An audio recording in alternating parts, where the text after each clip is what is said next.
মর্যাদাটা অন্য জায়গায় নিয়ে গেছে। কারণ তারাই আসলে এই আন্দোলনের দ্বিতীয় ধাপের যে হাল তারা কিন্তু ধরছিল, তারাই এই তরিটাকে সামনে এগিয়ে যেতে গুরুত্বপূর্ণ ভূমিকা পালন করছে।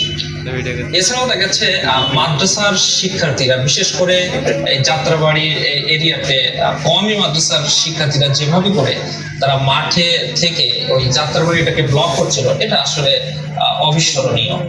এ সাইডে তামিরুল মিল্লাতের স্টুডেন্টরা যেভাবে করে উত্তরাতে যখন ছাত্রলীগ ব্যাপকভাবে গুলি করে আমাদের ভাইদেরকে রক্তাক্ত করছিল, হত্যা করছিল, ঠিক সেই সময় মিল্লাতের মাদ্রাসার শিক্ষার্থীরা গুরুত্বপূর্ণ ভূমিকা পালন করে ছাত্রলীগকে দিয়েছে।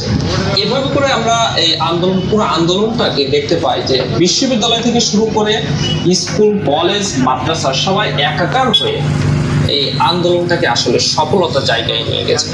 18 জুলাই ছাত্রছাত্রী, তাদের বাবা মা ও স্বজনেরা নেমে আসে রাজপথে। এই আন্দোলন রূপ নেয় গণবিক্ষোভ, মুহুর্মুহু গোলাগুলি, টিয়ারশেল ও সাউন্ড গ্রেনেডের শব্দে।